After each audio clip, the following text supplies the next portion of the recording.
Hey, everybody. Welcome to our Zoom live stream. Today, we're joined by a very special guest, very prolific and talented keyboard player, multi instrumentalist, Mr. Jordan Rudess. Jordan, how are you? I'm doing very well. Nice to be here with you. It's great to see you. How's everything been for you in the last year and a half of craziness? Well, things have changed a lot. They didn't necessarily slow down. I especially feel it now, just because now they're even picking up from where they were. Yeah, it's been an educational time. Like for everybody, it's been a little bit scary as well and traumatic, but at the same time, managed to do a lot of music and get to some product together and learn a few things along the way. Yeah, that's great to hear. I'm curious talking to different musicians how they've managed to, stay musically productive through this time, and whether it's writing or rehearsing, recording. What have you spent the most time doing out of that? Well, when the whole lockdown started, I got really into streaming, and it started off very, very simply. I just wanted to share some music with people. I just felt like, this is what I do. I could kind of express myself. I could sit down at my piano. I could play. So I would just literally take my iPhone and just put it down on the piano and then just start streaming to Facebook. And I did that like 50 times in a row just because I was enjoying playing. And it was very healing to do that. And I think a lot of people were appreciating it. After doing it that many times, I kind of thought, you know what? This is fun for me and nice for people, but I'm not really doing a service for the music industry, as it were, because people shouldn't think that music is free. Musicians work hard and they got to feed their families and make a living and they got to eat. And, so I told everybody, look, we're going to kind of move this a little bit. I'm going to find a platform that will enable me to continue sharing as I love to do, but also enable you to give back a little bit. So I found a format called Patreon, and that really changed everything. I mean, we can talk about it, but that got me into a whole lot of new gear. It got me into a lot of learning, a lot of Zoom products, and now about a year later, streaming has become a major part of my life, and all this new gear has become a part of it too. So that's been like a really major thing that's happened over the last year for sure. Well, that's really cool. I think it's a positive thing. I mean, somebody who I would consider being into gear, like myself, how has that setup evolved from where you started with your iPhone to now? What is that setup involved? Oh my God. If you can look around this room, it involves a lot. I mean, and it's like once my wife kids me because like every day there's more wires. She's like, oh, another cable. It's like I have like so many cables, HDMI cables, USB cables. We've got lights, we've got cameras, we've got the whole thing. So it started out with the iPhone. And then I really wanted to up the game. So talking to some friends, and we were talking about like doing like C stand, I think it's called, like the ones that come above, so I could have like the camera facing down at the keyboard. So I did that, and then I was like, okay, well, I obviously need some cameras to do this. So contacted our friends at your illustrious company, and I said, hey, guys, I'm doing this streaming thing. What do you got? How can we do this? And next thing I know, I'm learning how to work the Q2N cameras, and I got a bunch of them, or a few of them. And then after I had a few of them, I realized I wanted some more angles, so I arranged to get a couple more. So I had cameras here and they're all of a sudden everywhere. And kind of graduated. I learned all that. For some reason, people who do this kind of thing, like with cameras and streaming and all this tech, they don't like to give it all away at once. I think they think that it'll blow somebody's mind. So as an example, I started on the cameras and I had them set as I had them set. I don't even really remember, but I was running it through USB. And then one day, after I'm doing it for a while, one of my friends who I'm getting info says, you know what, you should really be doing HDMI. I'm saying, okay, well, how do you do that? So then I'm into that whole thing, which got this wonderful friend over at Roland who's been very helpful as well. His name is Scott Berry, and he's been kind of cueing me into a lot of stuff gently, but it's, at this point I'm in pretty good shape. Anyway, so he recommended an HDMI video mixer for me that Roland makes, which has been the 4, I think it's called, which has been incredible. So I've got all these HDMI inputs now into that. I got like a Sony camera as well. So I got the Zoom cameras above doing the look down. I got a couple of Sony cameras. It's crazy. And then of course, lighting becomes a part of it too. So as the year is progressing, I'm looking at other people's like setups and I'm thinking, wow, like that blue light is really cool. Like, how do they do that? Like what's going on? And then of course I start researching and I find out about lighting, and now I've got some different lights going on, and it's become really a thing, and I really enjoy it because I like people, I like sharing. The Patreon's been fun, the streaming is fun. Sometimes I do it at my Steinway grand piano, which is in the middle of my room, and sometimes I'll do it at a synthesizer. Depends on what the nature of the stream is, but yeah, that's been a big part of my learning experience over the year, and a big part of my fun too. It's been amazing, and we're jumping right in here, but I will say that what really made this room tick is the L20 mixer, which is a Zoom product, and I know that we don't have to just talk about like Zoom products, but the reality is they've helped me so much, so why the hell not? So yeah, the L20 came into my life. Not the rack unit, because there's a rack unit as well, but the mixer. And we set it up one day, and I gotta say, it's so awesome because it's all set up. Everything I want to do. I want to do the piano thing. I want to have the mics on. That's one setup. I want to mute the sound in the room, and I want to have the synthesizer, maybe without the mic. That's another recall. And it's like just so easy. I don't even really have to know how to go in and do all the deep things. Basically, you set it up. You save the scenes, you know what you want to do. I walk in the studio, I hit recall number 1, and then I do my piano stream. Recall number 4, and then I do my synth stream. And I just think, wow, this is really, really cool. So that really changed my life in a big way. So yeah, so I'm pretty set up with that stuff. So it's a good vibe when it all kind of comes together. Yeah, that's great to hear. So how's the interaction with the fans been since you've been doing the streaming? Have you found them to be, engaging, asking a lot of questions, or just enjoying the performances, or is it a little bit of everything? Like what kind of interaction do you have while you're doing the streams? Yeah, so while we're doing the streams, generally for the most part, I do them at my instrument and I take questions. My wife, Danielle, helps me a lot with Patreon. It helps me with the streams. So she'll like field questions and kind of get them to me, which is really, really great. And and Patreon is a great way to kind of focus that in. Although the first 10 or 15 minutes, whenever I do a stream, is for everybody. I'll also do it on you. We'll do a multi-stream, and we'll go out to YouTube, and we'll go to Facebook, and we'll go to Patreon. And then after about 15 minutes, then we close it down, and I kind of have this focus group of really, very dedicated fans that are kind of with me in my inner circle, which has been, very, very cool.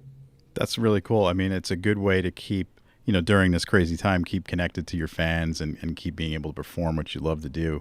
Right. So that's really good to connect with them. Have you done any online collaborative writing with musicians, whether it be in your band or otherwise, during this? Yeah, I've done a lot of things where like I'll write something and do a video of it, and I'll send it to like Jesus Molina or something like that, and he'll do his part, and then we put it as like a split screen. And this whole year has been kind of interesting like that because things happen. Like I'll do one with him, and then all of a sudden, I hear from Guy Bernfeld, this amazing bass player, and he adds his bass part, like unannounced. He just starts playing the bass. Now we have a 3-part thing, and it's like, wow, this is awesome. I did one the other day with Marco Miniman and Randy McStein, and I wrote a little like really progressive thing, and I just put it out there, and then they added their parts, and it was really, really cool. Well, that's a lot of fun. It's good. I mean, it's good to hear that you've been able to do stuff like that. I know a lot of things obviously people have been missing is playing live and performing live and touring, and I'm just curious, what do you think that's going to be looking like in the future? Does Dream Theater or yourself have any plans already in place for live, or is that something that still hasn't been really kind of hammered out yet due to the circumstances? What's your take on that? Yeah, it's a really good question. I mean, all eyes are kind of on the situation, trying to figure out what's going to happen. We've had so many shows that have just been canceled. and postponed, and the agents keep on like pushing it back and making sure that we have rooms that we can play when it happens, because it's going to be really tricky when things like totally open up. But anyway, at this moment, we have shows that are planned for North America in October and November, and that looks like it's going to happen. So we're kind of looking forward to that. It looks good. We're just, moving full steam ahead. Yeah, that's great news. I feel like the bands and the fans, pardon the rhyme, are equally as excited to get back to that, to live music. It's one thing that I know for me personally I've missed, going to see live shows. It just left such a hole. If you're a music fan, it just becomes part of everyday kind of thought process and who you're going to go see and talking to each other about how the show was and stuff like that. So I know everybody's really excited to get back to live music. Yeah. How have, so you have obviously a strict personal rehearsal kind of routine, I'm sure. What does that look like compared to, have you been able to rehearse in person with anybody this whole time? Well, one thing that I've done during this whole period of time is I've been able to make some albums. Example of that is the Liquid Tension Experiment #3 album that came out very recently, a couple weeks ago. It just actually was released.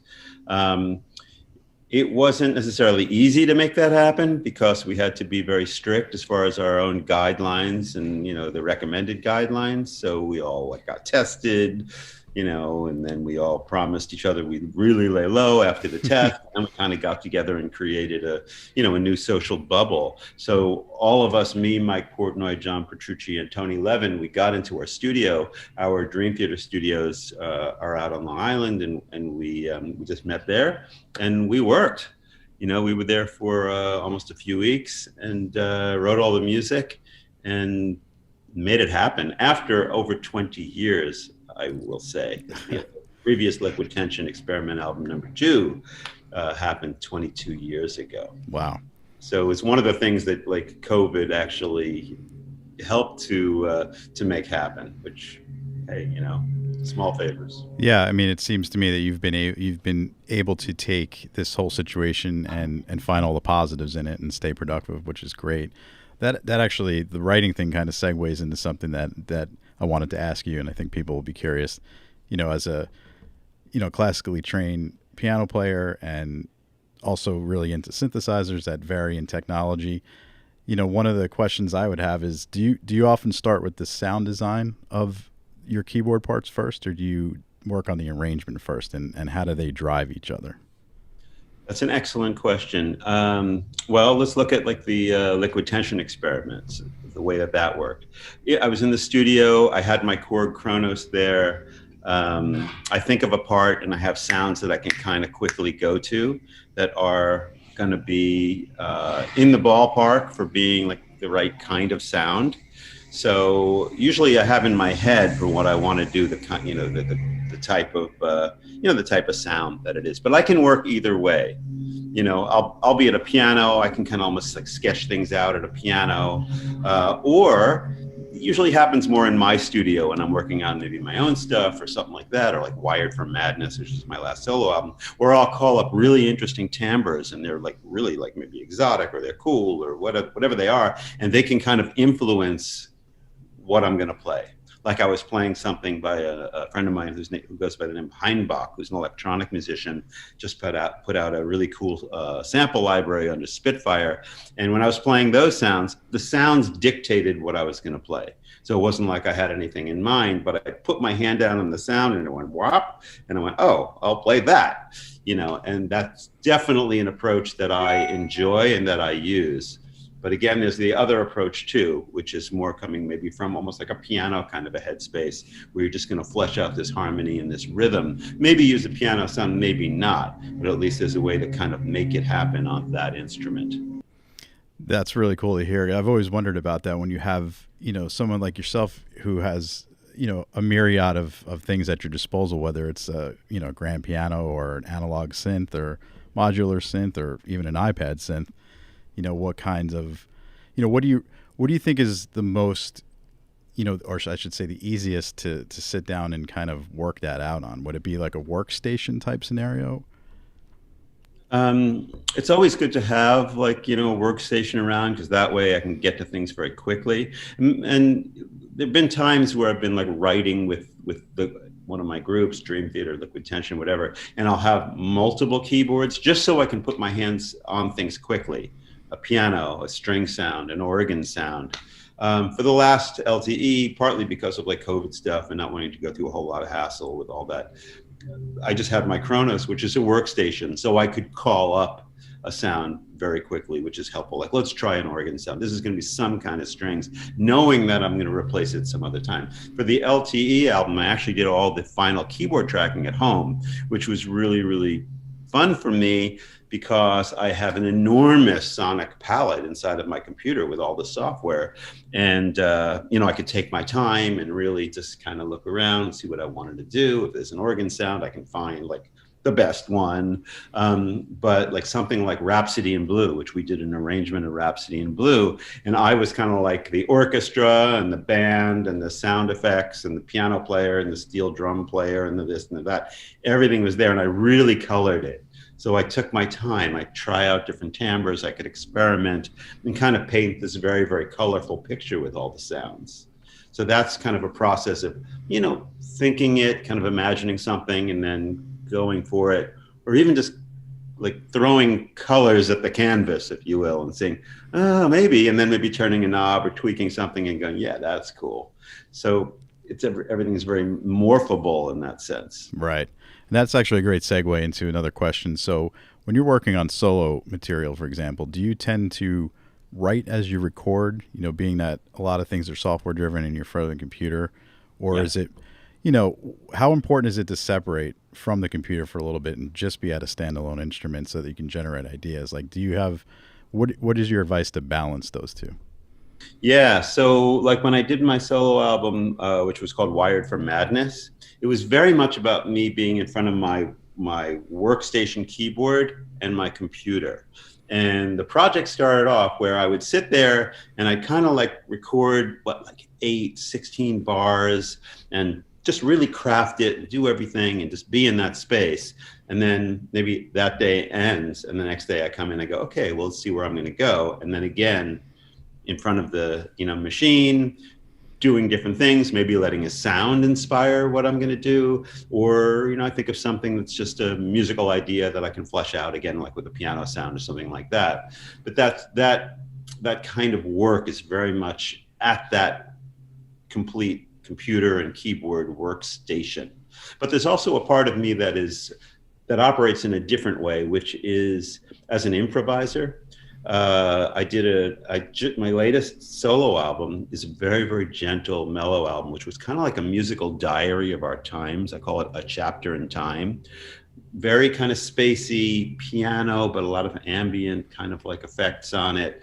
And it was really just coming from an improvisatory space. So I would just, mostly during the intense part of our lockdown here in New York, I would just go out to my studio and say, you know what, I just want to play.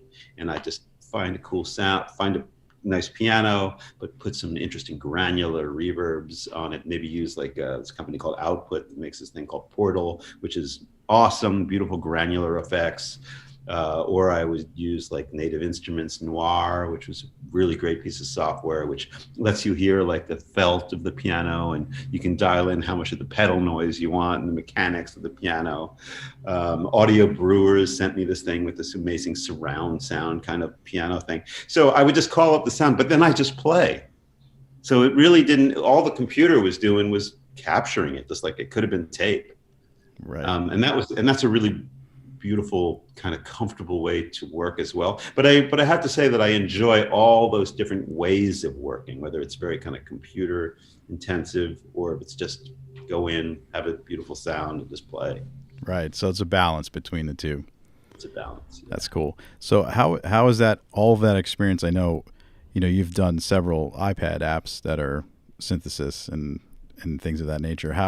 How's your experience musically? How did that feed into the development? Did you see a hole that needed to be filled, or was it merely, just an influx of creativity that you wanted to express through that platform?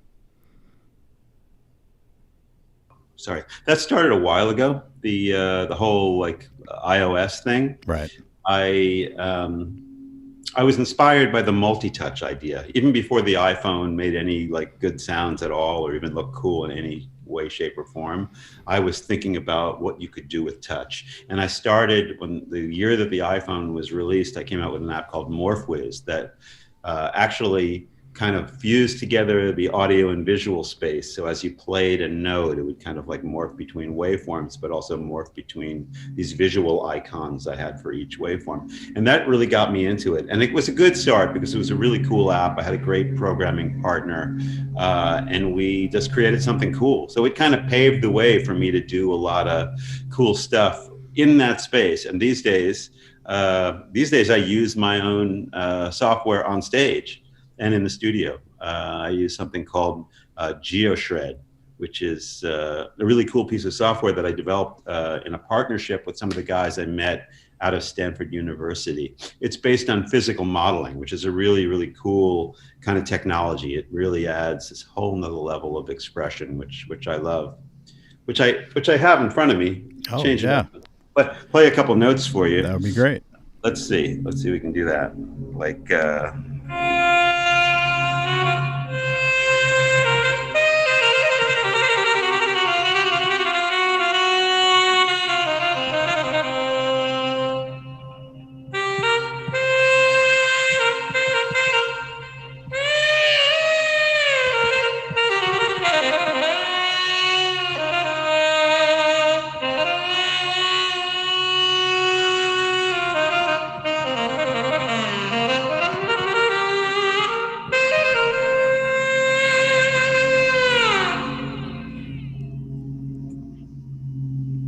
it's one of the sounds. That's pretty wild. So you use that on stage, like live?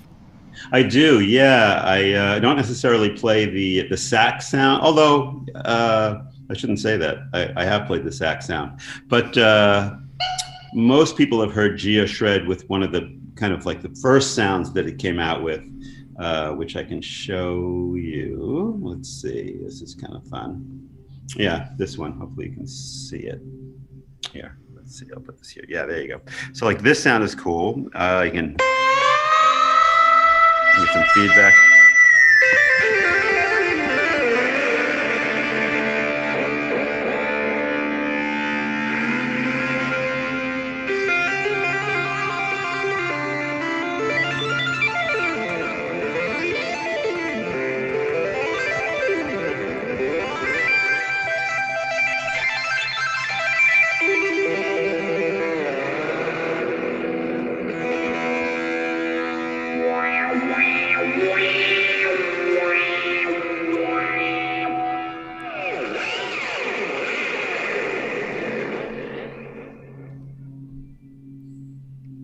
That's pretty cool.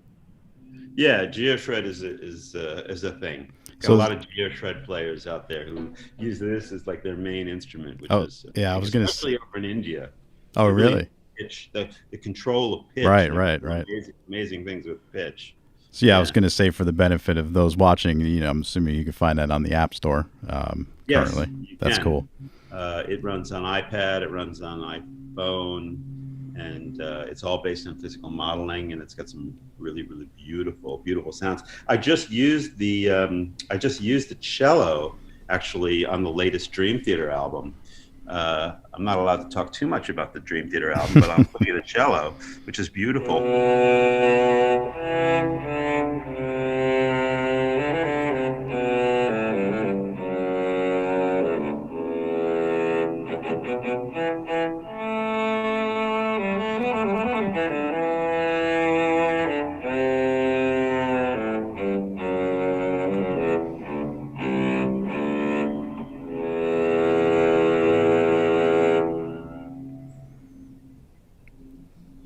Cello.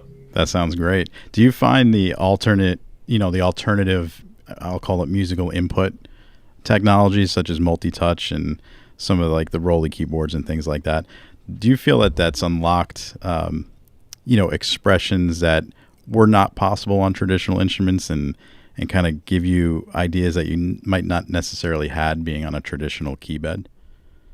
Yeah, I've been very involved with that whole kind of what they call like MPE, new expression of musical instruments, and it actually started with MorphWiz years ago because MorphWiz did that kind of thing on iOS, and then I've seen it kind of graduate to physical instruments. With instruments like the Continuum, Lippold Haken designed the Haken Continuum, and there was an instrument called the Eigenharp, all kinds of MPE instruments, and it's becoming more and more of a thing these days. And I've just been watching it grow. It's really pretty awesome. Yeah, that's really cool. I mean, does actually, segue to a question from a viewer, David. Uh, do you develop? You have to develop a whole new technical proficiency when it comes to that expression. Is it like learning a new instrument, or is it the musical kind of knowledge that you have just adapts to the way you're inputting the phrases and stuff? Yeah, it does take some thinking and some practice to do that. When all of a sudden every finger becomes a vital part of the sound, it's very different than playing a piano. Like playing a keyboard, you realize, oh my God, if I move this finger but not this finger, this one's going to do vibrato and this one's not. I mean, from one point of view, people have a hard enough time just playing a chord and holding the chord and making it sound, playing the right notes. But now, if you think about your fingers are going to land on a chord, and if you happen to move one of your fingers, it might vibrato the pitch. It's more like a guitar or a violin in that sense. But keyboard players aren't used to that at all. Right. So it is a new way of thinking. That's pretty cool. I mean, it just seems like another great way to enhance, your toolbox, if you will, of all the different musical palettes and things that you have at your disposal. Um, is that something that you consciously integrate when you're sitting down to write with a band, or even solo, or is it more sound driven in terms of the expression? These kind of new MPE devices. Is it something that you kind of deliberately want to integrate, or is it just a time and a place kind of a thing? It is kind of a time and a place kind of thing. I would say that my rock projects don't always like fall into a place where a lot of the kind of like more seaboard kind of approaches would be appropriate. I mean, you think about it. What do I need in a rock and roll or even a prog rock setting? I need a rock and organ sound. I need some amazing strings. I need a great vocal type patch. I need a piano. I need a lot of colors, but I don't necessarily need one where everything is shifting and moving. It's a different headspace, which I absolutely love. And I'm one of the people who kind of even put it out there. But for the basic band stuff, pretty much doing it without the whole kind of MPE, idea behind it. Right. That makes sense. Yeah. So we're going to take a user question, if that's okay with you, a viewer question, I should say. So Alejandro wants to know, what was the experience like to work with the whole team again for the new Liquid Tension album? Oh, yeah. It was amazing because it'd been so many years, and it was incredible walking in that room and getting a new kind of hit of the chemistry because it was always there. But then 22 years later, being in the room with the guys in the studio, I was like, wow, I could feel this. There is some magic there. It's really, really cool. So that was, it was amazing. We got right into work. We didn't waste any time. We were right there. It was a very cool vibe, and we got a lot done very quickly. That's great. So Manu wants to know if there's any milestones you're aiming for in the short term in terms of your musical career, being that you've achieved so much already. Let's see. That's a really good question. I mean, there's so much that I want to do. I still, I just, in the last few years, I kind of circled back and started to think about playing classical piano again. Say, I started to do like solo shows and mostly around the piano. Like I'm going out, actually, I should say, starting May 12th to do about 6 or 7 shows around the East Coast of the United States. And I'm learning like a new Chopin piece and, going back and doing some Bach and all that. So that, that's not necessarily something I haven't done before, but it's definitely something that is part of my world that I'm bringing back into it. And there's always so much to learn from that. So, I mean, I have like, a long list, like, most musicians I know, of things that I want to do.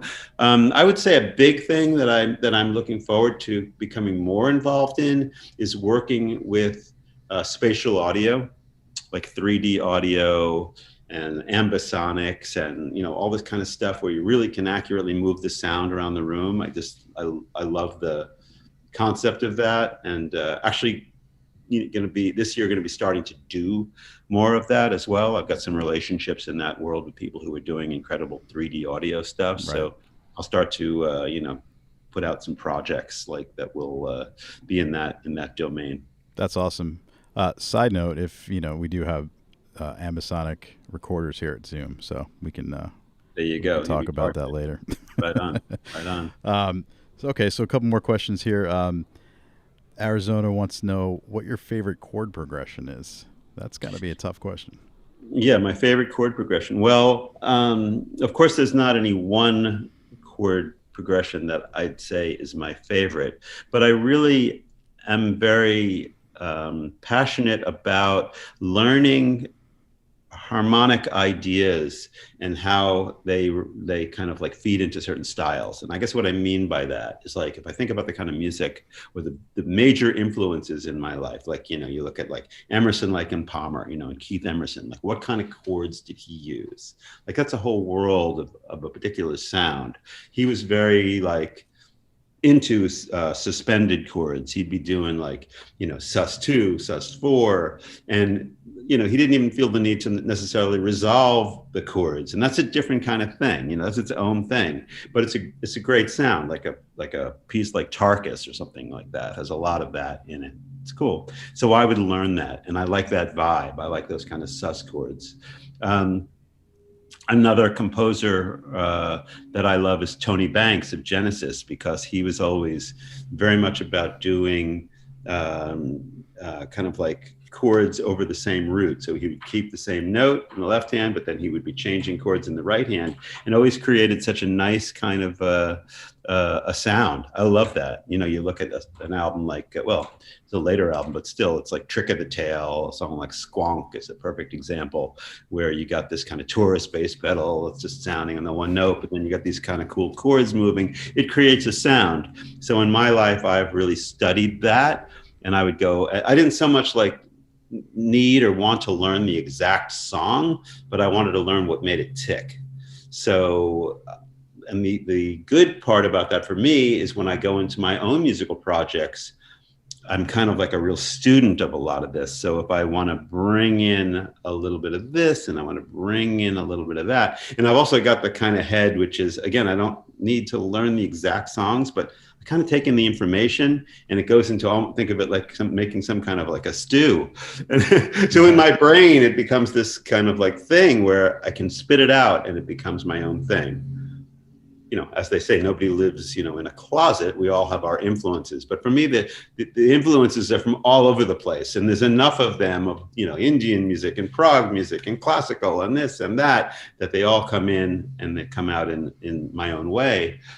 But just one more thing about that is that, you know, if I'm with the group and, you know, John Petrucci says to me, man, it'd be so cool to have like a Genesis flavor in this section because it's so powerful. I'll go, okay, well, that's cool. Let's try it. And I know what kind of things to try to get to that kind of like headspace.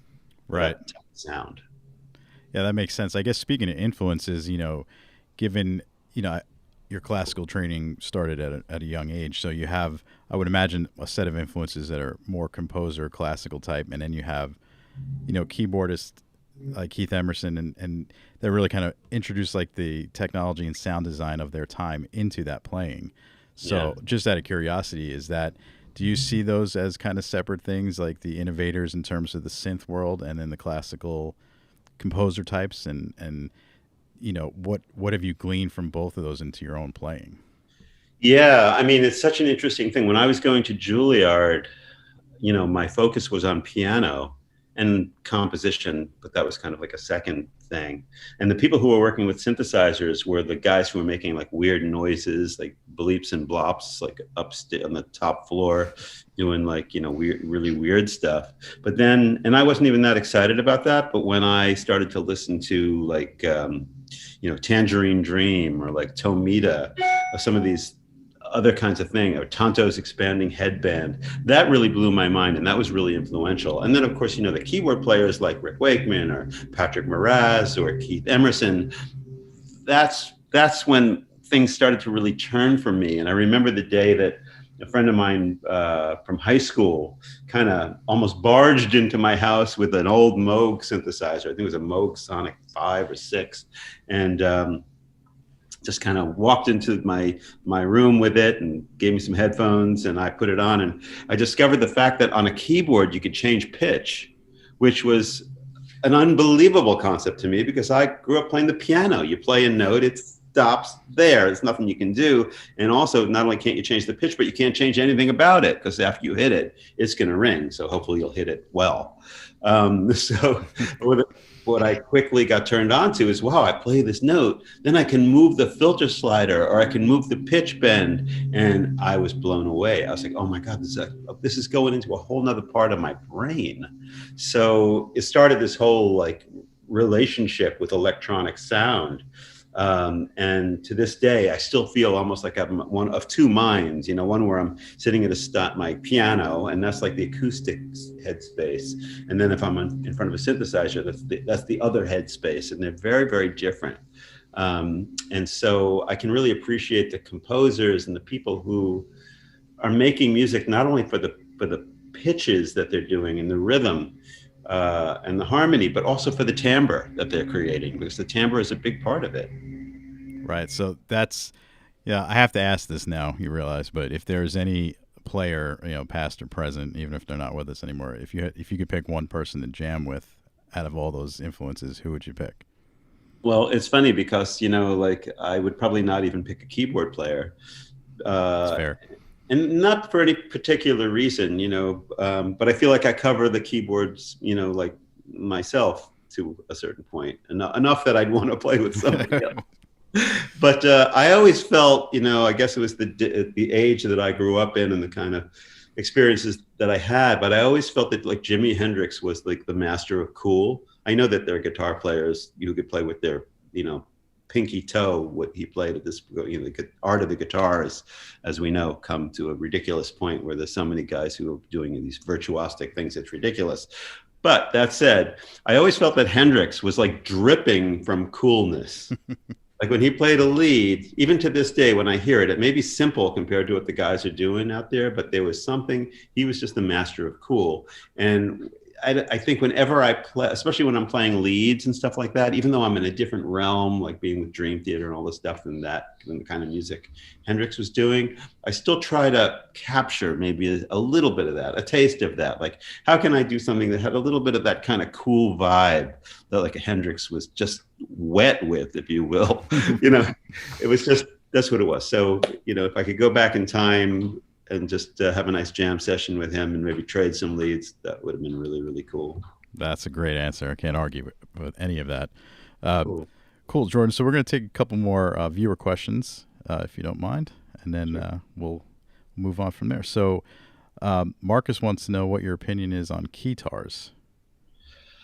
Wow, keytars. Well, that's a good question because I do have an opinion on keytars. And here's the story. So usually keytars look very, very nerdy, and I haven't had that much interest in it. But I'm a performer. I like to, entertain. I like to get crazy in the audience and, show off, if you will. So a keytar is a handy piece of gear. But the problem is that most of them look very boxy and they're not cool. And a lot of times, you'll see somebody come out with a keytar and the sound is not really that cool. And, it's been a difficult journey for keytars through the years. So, in my own life, what happened along the way is that I met this guy at a NAMM show, actually walking around the trade floor, and I see him in like a corner, and he's got these really cool looking things. It looks like kind of like a weapon or something like that. And I'm like, wow, that looks really awesome. So I stop by and I start talking to him, and he's designed his own kind of keytar, except for he calls it a Zen Riffer, right? And the Zen Riffer looks awesome, but of course it doesn't make any sound. But here I am thinking, that looks really cool. That I could walk out, because of course I'm in Dream Theater, which is a prog metal band, and it's almost like sacrilegious or something like that to walk out with a cheesy looking keytar and like a metal band. but I see this thing and I'm thinking, okay, well, that's, that looks cool. So I start talking to him. And to make the longer story short, so we're at the San Diego Convention Center and we're rehearsing for the beginning of our North American tour. And I have this guy, Charles, who's the inventor of the Zen Riffer. I have him come out and I told him, I said, look, bring the thing. I said, I can put it on, I can go out and do something, and we'll see if like Mike Portnoy throws a stick at me or like Don Petrucci, does evil things with his guitar to me, then maybe I won't be able to, it's not going to fly. But let's try it. So my plan was during sound check to just like throw it on there. And around the same time, I had programmed a bank of sounds for Roland, a bank of lead sounds, which there were a lot of more aggressive kind of lead tones than you usually find in the stock kind of keyboard patches. These are like Jordan sounds. So I thought, you know what, I'll take the Zen Riffer, I'll connect it to one of my sounds, and I'll go play a few notes and see what happens. So so that's what I did. They were kind of taking a break, but they were floating around the side of the stage. And I said to my illustrious tech, Keith Wexler, I said, you know what, just turn on the Roland thing and, turn, I think it was wired at that point, but whatever it was. So I walked out with the Zen Riffer and I start playing this sound, and it's a really kind of nasty, cool lead sound. And all of a sudden Mike Portnoy says to me, holy shit, man, what is that? That's awesome. And I went, okay, one down. and then John, who's like talking to his tech behind the amp, kind of peeks around and sees me doing it. He says, man, that is cool. I was like, okay, we're going to fly with this thing. So I was like, I got the thumbs up, from the guys. And so I started to use it. And that's, with my own sounds, of course, which made it possible. What was funny is the guys thought that Zen Riffer was making the sound. They thought that thing sounds cool, but they didn't realize, and they don't even know to this day, that doesn't make any sound. It was actually just MIDI. It was, going to the Roland thing. Anyway, so nowadays, I'm not using a Zen Riffer anymore. I wanted to have something with more keys. And Roland came out with something called the Axe Edge, which is also very cool looking and very customizable. So it has this kind of like strip around it, which anybody can do whatever they want with it. And I actually had the whole thing, the whole shell of it, I sent to my artist friend, and he made it this kind of like paint that changes colors in the light, and it just looks really, really cool. So that's where I am with guitars. That was very extensive and educational. I didn't even know such a thing existed. Well, if you could pull off looking cool with a guitar in Dream Theater, then you got the whole guitar thing covered, I think. So you're good to go there. Yeah, and one of the funny thing about that is that actually, not this last tour, but the tour before that, I had my tech rip the keyboard out of the Zen Riffer. So it was just the shape of the thing that I'm holding, and he put in two iPads, one that did visualizations and one that did GeoShred. Oh, that's awesome. So I went out front and I was rocking GeoShred with also these visualizations that were going on. It was like a whole nother thing. We call it the eye Riffer. That's pretty cool. So is that like a permanent part of your live rig now? Well, no, we moved to the Axe Edge, which has a keyboard. So I now have I play my iPad. It's on another arm that comes up of my stand. Yeah. Okay, great. Save it for that. Okay, so we have a few more minutes here. I just want to ask you a few more questions, if that's okay, Jordan. Sure. I'm just going to let the cat in the door because it's scratching. No problem. All right. So thank you for everybody that wrote in questions. Unfortunately, we can't get to all of them, but thank you guys for writing in. Well, okay. All right. Let's see here. So, Jordan, what can you tell us about your current and upcoming projects that you have going on right now? Yeah, current and upcoming projects. So I just finished very recently the keyboard tracks for the new Dream Theater album. So that just happened, and very excited about that. Again, we can't say too much about it, but I will say that I think it's one of our best albums. And the hardest thing about this album is going to be waiting for it to come out and waiting to release it to everybody, because just sitting on it is difficult, because I really think it's awesome. And, just want people to hear it.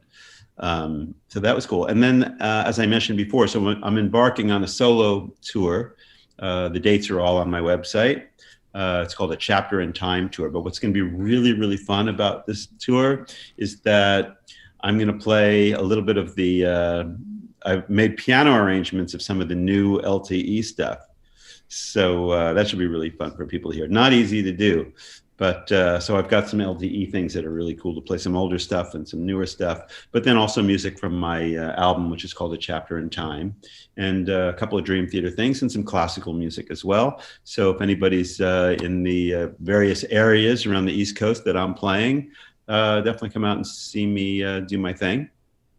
So that's really fun. And then, and things are picking back up. I spend a lot of time doing the Patreon things. People can check that out. I do a lot of streaming. And I also do kind of like interviews and stuff with artists. A lot of the guys that I worked with, I did one with Tony Levin the other day, where we're just talking shop. We're talking about like what it was like to make these albums, and really, really fun stuff. I had one with Mike Portnoy, which was cool. Again, talking about our history together. And I'm going to be talking to Devin Townsend actually in May, which will be really fun to kind of like touch base with him, and stuff like that. Yeah. That's awesome. So where's the best place for people to find out what you got going on? Is your website, and what kind of social media platforms are you active on? Where can people get all the good info? Yeah, I mean, I guess the website, jordanrudess.com is a great place to go to get info. But I'm very active on social media, although I'm on Instagram and Facebook and Twitter and YouTube. I probably spend the most time on Instagram, but you'll be able to find out about what I'm doing on any of those platforms. I probably, post something every day about another thing that I'm doing, whether it's with my app world or my solo concerts or Liquid Tension or Dream Theater, or Patreon. So you just have to kind of tune into any one of those, but the hub of all of it is the website. Okay, great. Yeah, we'll put a link to your website in the video description here on YouTube, cool, so people can check it out. Well, Jordan, I can't thank you enough for joining us here. It was a really fun conversation, very informative. I appreciate you taking the time to share all that with us.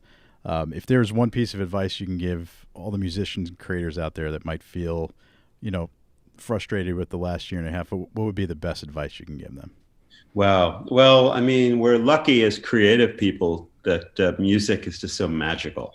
So to kind of, whenever you can invest your mind and your time in making music, it's just almost like, it's such a wonderful place. It's a safe place. It's just so good for your spirit and your soul. And I would say, anybody who's into music, hey, just go and, vibe out on the guitar or the piano, and just, allow yourself to go for that wonderful ride. So that's my advice. That's excellent advice. Well, Jordan, thank you again. It was very, very great to have you on here, and we hope to see you soon live on stage, whether it's with the band, by yourself. Doesn't matter. We just can't wait to get back to live music. So can't wait to see you there, and hopefully we'll talk real soon. Thanks, Eric, and thanks all the guys at Zoom. You guys are really cool, and you make great stuff, so keep it rocking. Right on, man. All right. All right. Talk to you later, Jordan. Bye-bye. Bye-bye.